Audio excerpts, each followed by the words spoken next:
tumbuhan bergerak, manusia apalagi, ya itu. Terus yang kedua apa? Dikatakan hidup harus berkembang. Ya, coba itu diperiksa tuh punya itu pada hidupnya itu. Ya, kalau dia nggak bisa gerak dan nggak bisa berkembang berarti mati. Ya, lihat itu. Ya, baik itu dari besar ke kecil atau mungkin kecil ke besar, harus berkembang dong. Tapi yang namanya berkembang itu dari kecil ke besar. Ya, namanya juga hidup, Pak. Satu bergerak, yang kedua berkembang. Ya, tambah maju, ya. Contohnya kantor Cilacap, ya. Semakin hari semakin berjubel, terusnya. Ya, itu. Terus syarat yang ketiga apa? Yang dikatakan hidup. Apa itu? Bergerak, berkembang, dan berubah. Ya, kalau beraktivitas sudah masuk ke area berubah. Ya, berarti ya harus berubah dong, ya. Gitu loh, ya. Wong ente punya hubungan pacar atau suami atau bahkan istri, kalau kita nggak ngubah-ngubah gaya kita aja bosan, betul nggak?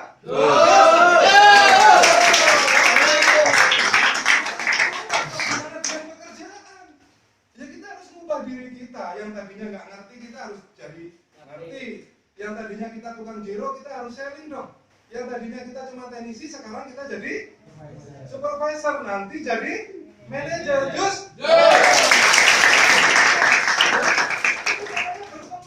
Berubah. Ya, saya pun juga iya, Pak. Ya, dari kurang lebih 37 tahun yang lalu bukan seperti ini dong. Nggak mungkin dong ya, orang tua saya bisa mati ngelahirin orang segini-gini, ya, gitu loh. Pasti berubah, ya, kecil, ya, ke anak-anak, ya, remaja, terus dewasa, ya, dewasa dulu, ya, terus setelah itu tuh, tua, betul nggak? Terus setelah itu tua, bener kan? Mungkin bisa jadi EO, ya nggak? Ya, terakhirnya. Ini kan perubahan Pak namanya, ya. Nah, kita masa mau begitu-begitu aja, ya. Dari dulu saya cuma gitu-gitu aja, nggak mau build group. Ya, kepengen bisa nggak mau latihan, ya, kepengen bisa nggak mau nyoba, ya, katanya kepengen banyak duit tapi nggak mau kerja keras, ya. Bagaimana hidup ente bisa berubah kalau kita semuanya kita batasi, ya. Jadi jangan dibatasi, karena namanya perubahan itu jangan dibatasi, ya. Bahkan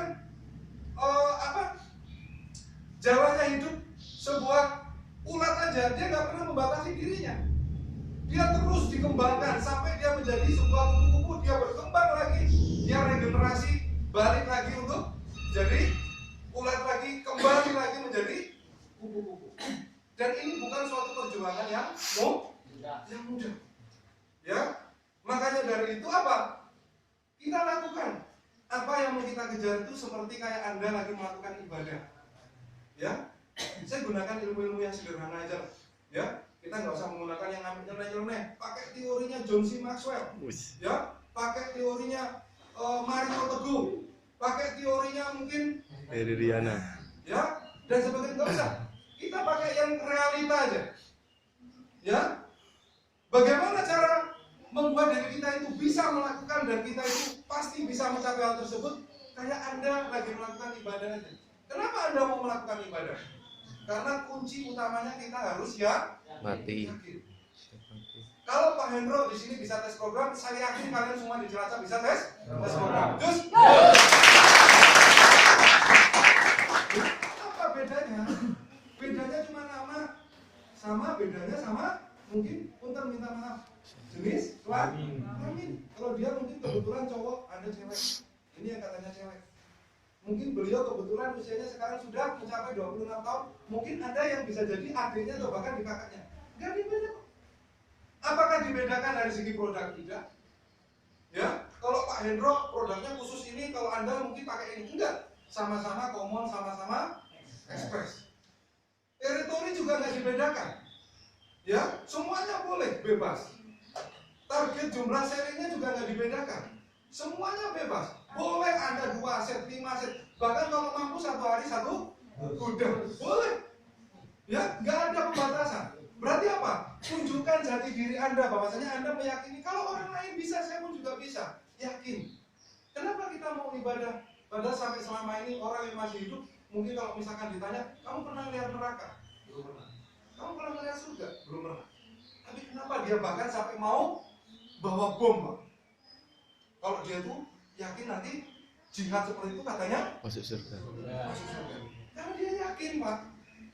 Kunci utamanya yakin. Makanya di situ selain aku mau, yang kedua aku yakin. Jadi nggak cuma mau kok, tapi yakin. Aku yakin, itu utamanya. Kenapa kok bisa timbul yakin? Ya, karena adanya sebuah bukti. Kalau ada yang menciptakan, kalau ada yang diciptakan, pasti adanya yang menciptakan. Ya, adanya kita ini pasti ada yang menciptakan, Pak. Nggak mungkin produk itu langsung muncul begitu saja tanpa ada yang menciptakan. Ya, itu loh. Kenapa ente mau ibadah, mau sholat? Karena saya yakin bahwasanya ada Tuhan itu ada. Ya, kalau kamu nggak timbul dari itu, kita nggak bisa, Pak. Kenapa kok bisa yakin? Karena ada bukti. Ya, saya masuk gabung di perusahaan ini kurang lebih sekitar hampir 12 atau 13 tahun yang lalu, di tahun 2007. Saya bergabung di perusahaan ini sampai saat detik ini, sampai detik ini saya bertemu dengan Anda. Saya kenapa masih tetap bertahan di sini? Karena saya ada meyakini. Ya, karena saya meyakini. Kenapa kok timbul yakin, Pak Henry? Karena sudah ada bukti. Kalau bahwasanya orang yang dilahirkan dari lapangan bisa menjadi seorang manajer. Dan buktinya siapa? Saya. Dan untuk mulai sekarang saya buktikan, Pak Indro. Yus. Bukti namanya. Coba kalau kita bertahun-tahun nggak ada yang tes program atau jadi manajer. Di perusahaan ini bisa jadi manajer loh. Pasti orang, masa sih? Kok kamu aja 15 tahun di lapangan nggak jadi-jadi? Gimana lu mau jadi manajer? Betul nggak? Tapi buktinya ada. Jadi intinya dibuktikan. Kenapa saya bisa bertahan di sini? Karena ada buktinya. Buktinya siapa? Ya Pak Agustinus Bambang, Pak Sinaga dan sebagainya. Karena beliau ini dulu dilahirkan juga dari lapangan. Gitu loh. Dan memang benar-benar kita ini mempunyai harapan dan ada harapan. Makanya saya bertahan sampai sekarang di sini. Dan saya yakin bisa mencapai titik tersebut. Yakin yang paling utama. Kalau kita nggak yakin pada diri sendiri, yakin apa yang kita lakukan, yakin apa yang mau kita kejar, pasti bisa tercapai. Tapi kalau kita nggak yakin dengan hal tersebut, susah. Berarti kita ada dirundung keraguan. Ya, itu. Terus yang kedua apa lagi? Setelah yakin, yang kedua apa? Berani menantang diri sendiri. Ya, Chris John tahu? Dia siapa yang tidak kenal dengan Chris John? Minimalnya seantero negara Indonesia. Kenapa dia bisa dikenal sampai di Asia Tenggara? Karena dia berani menantang dirinya. Dan dia mempunyai cita-cita menjadi sang juara. Ya, kalau Anda mempunyai cita-cita untuk menjadi seorang pemenang, minimalnya Anda tantang diri Anda dulu. Ya, sebelum Anda ditantang atau menantang orang lain. Ya, karena nggak ada pemenang dilahirkan dari pengecut. Itu cuma lagu. Ya, tapi kenyataannya tidak ada. Itu cuma lagu. Ya, karena tidak ada yang namanya pemenang itu, ya kan, diciptakan dari orang yang tidak mau ditantang atau nggak berani menantang. Kalau kita mau naik kelas, Anda harus berani nantang. Tantang diri Anda minimalnya. Jangan ragu, tantang. Bro, hari ini kita sharing 3 set ya. Udah, jangan sampai mengatakan, bro, sharing 1 set susah kok 3 set. Tantang diri Anda. Lakukan dulu, baru dievaluasi.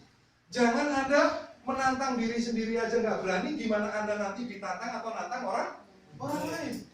Dia bisa menjadi juaranya itu dia karena selalu welcome, Pak, selalu terbuka. Mau nantang, mau ditantang dia selalu siap. Makanya Chris John dia bisa naik kelas sampai ke kelas dunia.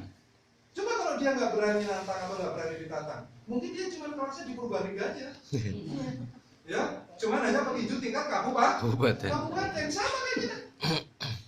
Ya, saya bisa di Denpasar, di wilayah Nusa Tenggara Timur, di Surabaya, bahkan saya di wilayah Provinsi Banten dan sebagainya, karena saya menantang diri saya.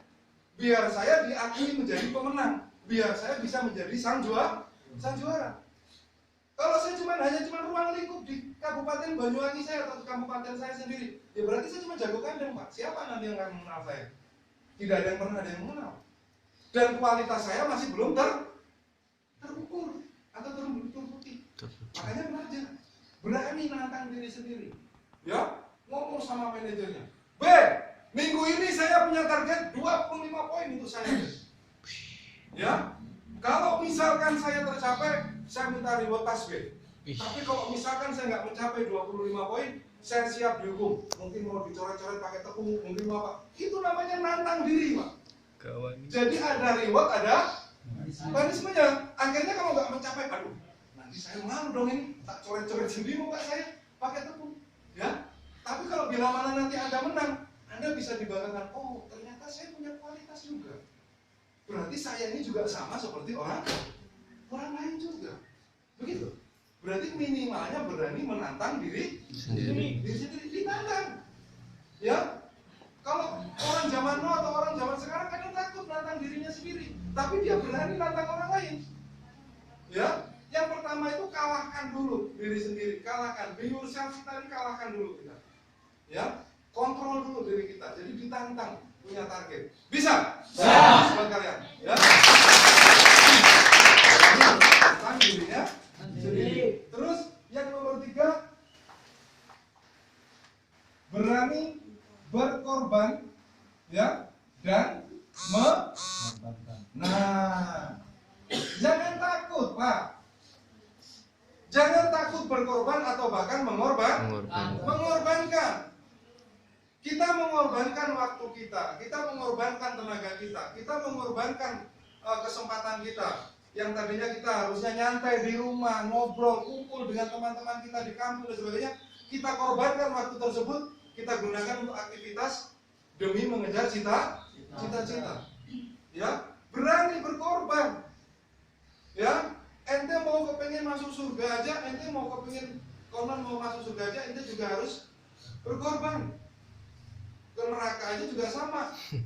Harus berkorban. Gimana kita yang mau sukses di dunia ini? Berarti kita juga harus mau berkorban. Karena dari dulu sampai sekarang itu nggak ada ceritanya tanpa modal kita bisa sukses. Semuanya harus pakai modal. Betul. Ya, di game B katanya tanpa modal kita bisa sukses. Semuanya pakai modal. Di sini pun kita juga harus pakai modal.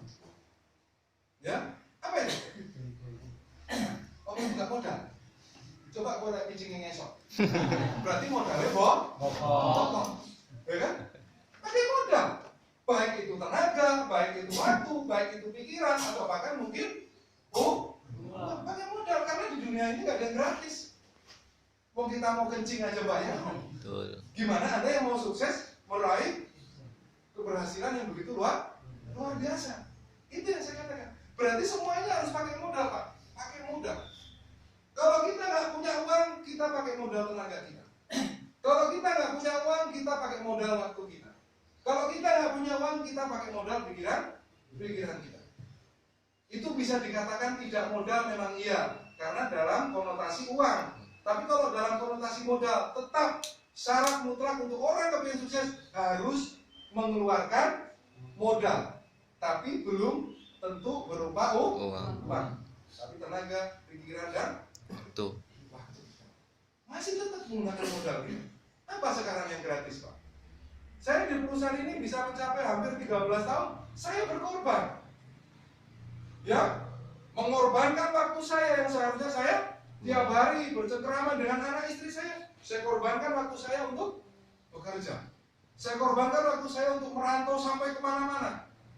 Hanya demi apa? Hanya demi memuluskan masa depan. Ya, karena kalau saya mungkin misalkan takut berkorban, mungkin nggak bisa muncul 2 sertifikat rumah. Ya,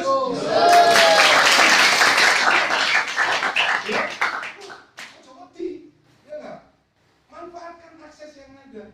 Bahkan saya pernah cerita sama guru saya, ya kita dari ujung rambut sampai ujung kaki ini bisa menghasilkan uang semua. Nggak usah bingung, nggak usah repot-repot telepon orang tua, nggak usah nyampe ngeracun orang tua biar cepat dapat Barisan. Ya, tapi kita dari ujung rambut sampai ujung kaki kita ini bisa menghasilkan uang. Contohnya apa Pak Henry? Tuh sering-sering nonton TV tuh iklan rambut apa yang dijual? Sampo. Iklan sampo apa? Rambutnya. Terus eyeliner tuh, matanya. Ada nggak yang matanya sipit gini terus dia ikut? Enggak, karena matanya bagus dipromosiin. Akhirnya dari matanya aja bisa menghasilkan uang. Kaki bisa, ya, betisnya kelihatannya bagus, mulus, dipromosiin. Akhirnya masuk jadi promosi apa tuh? Hand body mungkin ya? Ya, bukan yang gede kayak gajah misalkan. Ya, beda lagi. Nanti di situ masuk lagi. Ya, ada lagi. Ya, kita bisa mau dengan fisik apapun kita bisa menjadikan diri kita untuk apa? Penghasilan. Bisa. Mau kurus, mau gemuk, mau kecil, mau tinggi, mau pendek, mau tua, mau muda. Kalau kita memang benar-benar mau modal pada diri kita, semuanya bisa menghasilkan uang. Ya.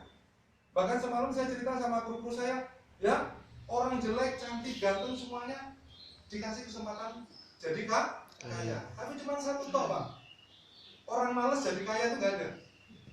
Tapi kalau orang jelek kaya ada, orang ganteng kaya ada, orang cantik kaya ada, orang putih kaya ada, orang hitam kaya ada. Tapi kalau orang malas kaya itu sampai detik ini belum ada.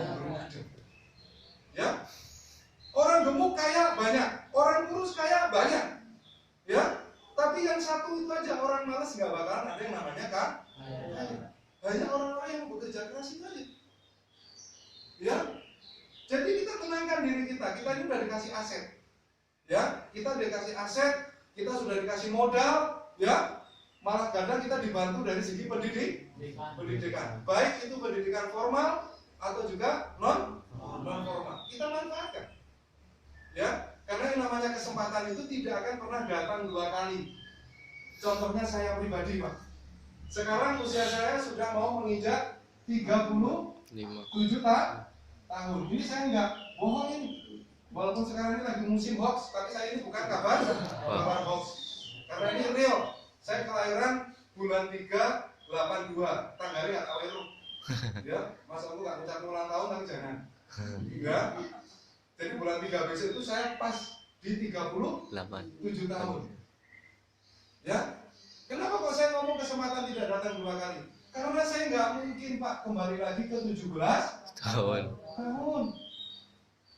Ya, karena saya nggak mungkin balik lagi ke 5 tahun. Saya harus berani menghadapi kenyataan kalau bahwasanya saya sekarang ini sudah 37 tahun.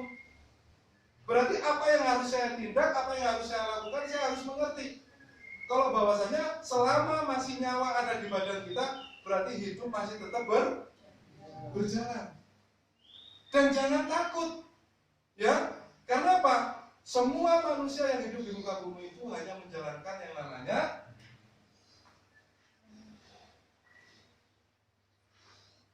skenario panggung sandiwara. Ya, aku karo jenengan sama-sama menjalankan skenario yang mempunyai cerita yang berbeda. Tapi tujuannya sama. Sukses. Sama-sama mau sukses. Saya dulu mau kepengen berhasil harus melewati Denpasar dulu, NTT, Surabaya, Purwokerto. Ya, gitu. Mungkin bisa jadi Anda mau sukses hanya cuma melewati satu kota. Rumahmu, Pak RT, kantor. Jus.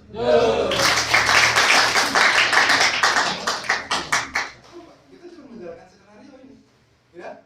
Dan kita tidak akan bisa pernah merubah skenario kita. Kita jalani, ya. Orang-orang yang suka seperti itu, orang-orang yang mungkin mudah putus asa. Kita jalani skenario kita. Ya, sekarang berusaha banyak, sekarang berusaha rontok. Itu jalan cerita skenario. Kita jalani dulu. Jangan pernah menyerah sebelum sampai titik darah penghabisan. Selama kita masih dikasih sehat, selama kita masih dikasih hidup, insya Allah Tuhan masih tetap memberikan kesempatan. Just. Mau dengan kondisi fisik apapun diri kita, Jangan pernah kita meragukan visi kita. Yakini, ini loh saya, katanya si Selamat. Ini loh saya, katanya si Ahmad. Ini ada yang namanya itu? Enggak Enggak ada. ada, berarti saya ngarang aja ya. Gitu. Karena saya kan jarang ada yang tahu, nggak hafal. Ya, ini loh saya, katanya si Santi. Ya, kalau orang lain mampu, saya pun juga mampu. Karena pastinya kita hanya menjalani skenario kita.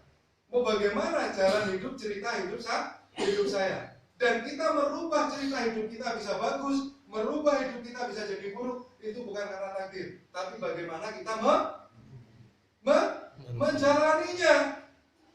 Ya, menjalaninya.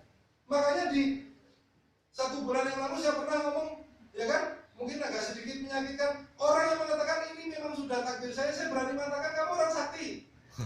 Karena kamu sudah tahu takdirmu. Ya, kita semuanya nggak ada yang tahu Pak, dari takdir kita nggak ada yang tahu. Ya, hanya bisa kita ubah dengan apa? Doa. Kalau kamu doa secara baik, insya Allah takdir kita jadi baik. Ya, keluar dari kosan, keluar dari rumah. Bismillahirrahmanirrahim. Hari ini hari rezeki. Semoga aja dapat rezeki maksimal. Lebih baik dari yang kemarin. Udah. Gak harus pakai bahasa Arab kok. Ya, gak harus pakai bahasa Konghucu, bahasa Inggris dah. Pakai bahasamu sendiri, pakai ngapa ya oleh, pakai Jawa ya oleh, pakai Madura ya oleh. Ya Allah, tolong ya Allah. Ya. Menurut rezeki sing akeh ya Allah. Ngerti Pak? Oh, ki wong Madura lagi njaluk. Kerja, ya, yang itu prima ya Pak, jangan sing akeh nyong akeh. Nah, oke mau ngapa ki? Jangan aja rezeki. Ya, Mbok, ya, boleh, ya, nggak dibatasi, ya nggak? Kita selalu berdoa sama Tuhan untuk kita meminta yang baik, Pak, yang baik, ya. Makanya jangan dilakukan kita sudah ngomong duluan, ya. Kasih kali. Susah. Kamu susah, Pak. Ya kamu dikasih susah. Wes, titik wes diem ae. Jalani intro. Pulang-pulang malah lebih dari target 5. Just. Ilmunya Bapak dulu masih seperti Anda kayak gitu-gitu aja, Pak. Saya nggak pakai yang kui, saya mau pakai teorinya John C. Maxwell, malah rakong kok. Bingung. Sabar. Terus kita ngikutin saya bikinnya besok misalnya, wes pakai pengontrolan, pakai pengecekan. Jadi saya nggak ngomong pakai bahasa-bahasa yang mungkin sekiranya nggak dimengerti sama orang yang di kampung. Bukannya saya ngomongin orang kampung ini nggak ngerti loh. Tapi biar sama, ya, itu yang saya lakukan. Ya setelah kopinya, ngehek semua, ngawur ngehek semua. Enggak, yang ngehek cuma 2 rumah itu aja. Yang lainnya mau. Aduh, kita udah proses 3 rumah tapi masih zero. Iya, yang 3 rumah itu yang zero. Tapi kita 10 rumah saya linjus. Jadi jangan disebar garam sama asinnya dong. Ya. Wah Bu, jangan situ, ini ngehe semua. Dulu, ini ngehe semua berarti 1 dusun dong. 1 dusun itu berapa kakak Mas? Ada 50 sampai 60 kakak di dalamnya. Berarti yang ngehe 2 kamu sama ratakan semuanya juga ngehe. Enggak. Cari yang mau kalau saya dulu gitu, Pak. Udah cari yang mau. Ya enggak? Lebih banyak yang mau ketimbang yang nolak. Ya alhamdulillah, Pak. Masuk rumah berikutnya pasang 1. Masuk rumah berikutnya pasang lagi 1 set. Ya, ini kita tinggal 1 orang nih. Ya cari rumah lagi. Pulang habis barang. Ya, itu. Ya kalau zamannya saya dulu gitu. Pulang nyampe sini kayak cowboy, Pak. Ya, itu. Pulang nyampe depan kantor tuh dilihat manajer kita sudah kayak cowboy. Tas tuh nggak ada yang diceklan di badan. Gimana kabarnya? Ya, itu karena tasnya kok sering dasar nih anak saya. Ya, itu kalau yang pakai motor sering tipu-tipu. Ya enggak, gimana kabarnya ya? Ternyata selangnya regulatornya di dalam. Dikirain sering dasar. Ya, kita terus sekali gitu, Pak. Ya, itu. Jadi pulang itu bukan tas masih dicangklok karena dilipet-lipet sama kita, Pak, dibanding kresek. Apa itu Rik? Tas bisa dasar iya dong, ya. 45 ya. Ya. Jadi benar-benar dan kita nggak pernah takut membuktikan prestasi kita. Ya, dan bahkan dulu di salah satu kantor saya di wilayah Surabaya itu pernah menggunakan sistem meeting sore itu apa ya itu ya? Modelnya kayak semacam gantian, Pak. Ya, jadi modelnya semacam datang itu kita pasti tanya-tanyaan dulu. Ya, berapa? Ya, wasit. Ini kalau yang jago-jago belum pulang ketakutan. Ya, karena dia saling tumpang tindih ini nanti. Ya, mimpin meeting. Lu mimpin meeting saling berapa? 3, 4. Turun. Saya 4 set. Saya mimpin. Nanti datang lagi berikutnya. 4 set lu mimpin meeting, 6 set gue mimpin meeting. We was meeting terus, Pak. Ya kan? Jadi kalau misalkan saling berapa? 1, 2, minder itu. Minder dulu, khawatirin nanti tahu-tahu ngasih spidol. Ini dulu tata caranya pas waktu saya di kantor cabang Surabaya. Seperti itu, Pak. Jadi paling dasar bulan 1 set, 1 dia 1, 2 meeting. Ada yang malu, Pak. Ya, malu sama diri sendiri. Khawatirnya nanti ngasih spidol. We was meeting lagi, Pak. Mimpin meeting yang baru. Jadi yang terakhir itu pasti yang terbaik. Makanya nggak usah takut.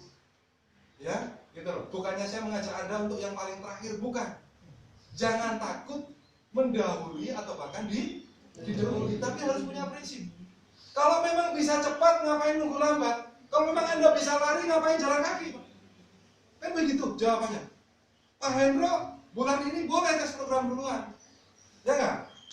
Tapi kalau bisa yang jadi GM Anda duluan. Ya, bakar. Ini rokok aja join lah, ya. Kopi aja kadang segelas berdua, ya. Masa dia jadi manajer duluan sih? Ya, saya dong ini yang harus jadi. Saya dong yang menyusul berikutnya. Klaim report lagi atas nama Rian mana ya? Nah, ya, Randy apa siapa ya kan? Report lagi ya, nanti muncul lagi atas nama siapa lagi? Biasa, ya, produktif, kembar sama Prokerto akhirnya. Ya, Kota Prokerto itu juga sama produktif. Ya, karena saya dulu juga kelahiran dari Prokerto. Saya tes program di sana Pak tahun 2009. Ya, dengan 18 kru. Ya, tes program. Kepengennya siang terus, nggak mau malam. Ya, di saat saya melewati tes program kepengennya siang terus, Pak. Ya, nggak mau kepengen malam. Karena kenapa? Ini jangkauan saya sudah sangat-sangat dekat. Ya, punya kru 15, punya kru 10 itu malah justru nggak bisa tidur. Bukannya tidurnya malah nggak bisa tidur. Karena kenapa? Saking kepengennya cepet-cepet nyampe. Ya, saking kepengennya cepet-cepet nyampe. Jadi nggak ada tenang-tenangnya. Akhirnya apa? Kita semuanya darah kita ini naik untuk bisa dijadikan tenaga kita alias menjadi semangat. Akhirnya setiap hari nggak ada yang namanya low. Berarti apa? Motivasi terbesar itu bukan karena saya memberikan motivasi yang ada, tapi motivasi terbesar itu yang muncul dari sendiri. Nah, dari hati nurani. Itu motivasi terbesar. Setiap kali jatuh down, saya selalu ingat tujuan saya utama. Saya ingin membangkitkan ekonomi orang tua saya. Saya ingin membangkitkan ekonomi hidup saya di masa yang akan datang. Selalu itu saya ingat, Pak. Sampai sekarang ini. Selalu saya ingat. Ya kan? Jadi kita nggak mudah putus asa. Karena kenapa? Orang-orang yang di luar sana yang lebih menderita ketimbang kita ini lebih banyak. Ya? Coba kamu kemarin ingat yang di Donggala, ya? Yang di Palu, NTB, ya? Terus yang terakhir kemarin di Pandeglang. Ya, kita masih belum apa-apanya, Pak. Makanya jangan pernah merasa diri kita ini paling susah, paling sulit. Bahkan sampai detik ini aja beliau-beliau ini masih tidurnya di barak, tidurnya di pengungsian, hanya beralaskan seadanya dan langsung terkontaminasi dengan yang namanya tanah. Kita termasuk enak di mes atau di kos-kosan, minimalnya sudah pakai karpet atau kasur.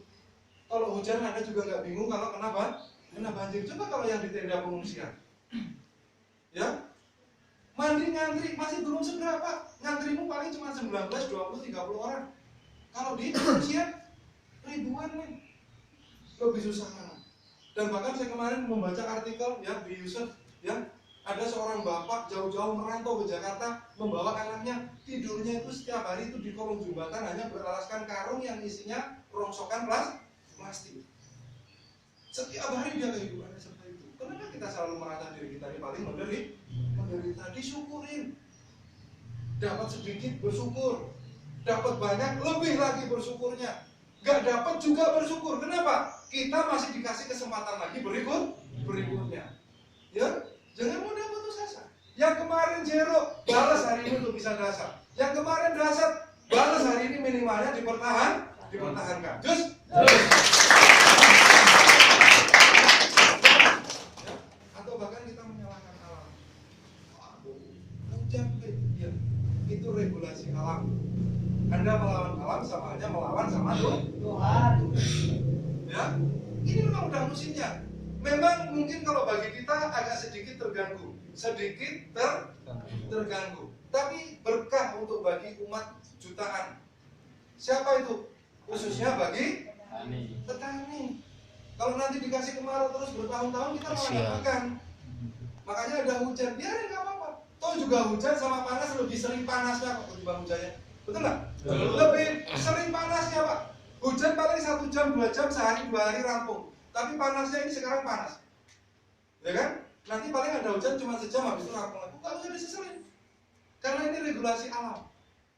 Ya? Caranya gimana Pak? Caranya kita sikapi. Ya? Kalau udah kelihatan mendung, mau hujan, kalau di saat kita lagi di lapangan, ya cepat-cepat kita cari rumah konsumen atau cari tempat berteduh. Ya, kita nggak mengisyaratkan Anda harus dengan keadaan menggigil, basah kuyup, itu permisi Pak, gitu. Kamu kayak orang tuanya kayak gitu. Enggak. Ya kalau lagi di saat hujan ya kita manfaatkan untuk di rumah konsumen atau kita berteduh. Nanti kalau sudah mulai reda atau sudah hilang hujannya kita jalan. Apa Pak Hendri dulu pernah mengalami kena hujan waktu pitching? Kok hujan Mas? Banjir malah. Saya jadi manajer aja kebanjiran juga pernah kantor saya, ya di Karawang. Nggak cuma kehujanan, sampai kebanjiran, ya. Tapi nggak mensurutkan atau memutuskan apa yang menjadi niat saya. Terus saya kejar, karena ini regulasi alam saya berpikirnya. Masih bisa saya sikapi. Tak lihatin udah, waduh ini mendung nih, langsung cepetan intro cari rumah konsumen. Di dalam kita adakan proses, malah enak Pak, nggak ada yang ganggu. Karena kalau lagi hujan-hujan kita di rumah konsumen, keadaan proses nggak ada yang mengganggu. Kenapa? Tetangga nggak ada yang yang tahu enak wes Israel semua nggak ada yang datang. Swelling dari situ 1-2 nambah lagi servis 100.000 kasih makan wes enak wes. Ya nggak? Ayam ya nggak? Hujanan sampai sore nggak ada masalah. Ada masalah. Ya kan? Itu karena cepat kita manfaatin waktunya. Terus. Ya. Jadi justru jangan kita samakan kalau lagi pas musim hujan kita nyantai. Kita sikapi. Semuanya bisa disikapi kok dengan santai. Saya yakin kalian bisa, saya yakin kalian juga mampu. Ya, bulan berikutnya di tahun 2019 ini mungkin ada lagi yang mau tes program luar biasa di Cilacap. Ya, just. Nanti kemarin saya nengok ya, calon kantor kamu atau kantor Anda di minggu depannya luar biasa ya. Saya kemarin ngomong sama Firman, luar biasa nih kantornya, dari performanya sudah kelihatan sangat luar biasa. Saya yakin ini bisa bertelur lagi Pak di sini Pak. Ya, nggak cuma satu, puluhan manajer pasti akan tercipta di kantor di kantor yang baru ini. Just muncul lagi ya, Bapak ingat sama saya. Kamu yang mana? Dulu saya duduk di bawah itu loh, yang mana sih yang sebelah mana? Ya, nggak hafalin sekarang menjadi manajer. Ya, itu proses. Ya, itu loh. Belajar mencintai proses. Ya, bisa? Bisa. Mungkin dari saya cuma itu aja ya. Saya mengucapkan selamat bertempur ya buat tim Sky di kantor cabang wilayah Cilacap ya, untuk pembuktian bahwasanya hasil dari perjuangan kalian selama ini ya tidak akan berbuah sia-sia dan ruginya. Dan saya meyakini pasti akan hendro-hendro yang lain akan muncul tes program berikutnya. Just. Ya. Ya. Kita berdiri Pak. Ya.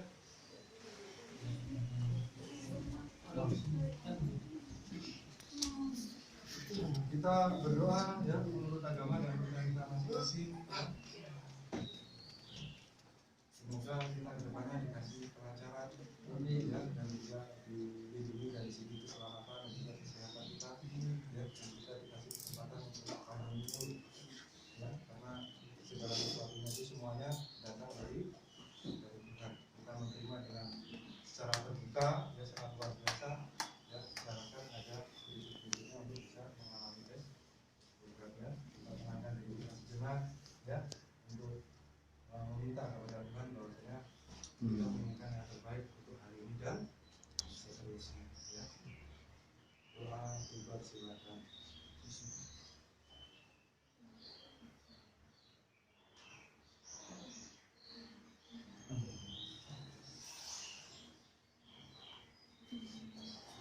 Selesai. Cilacap.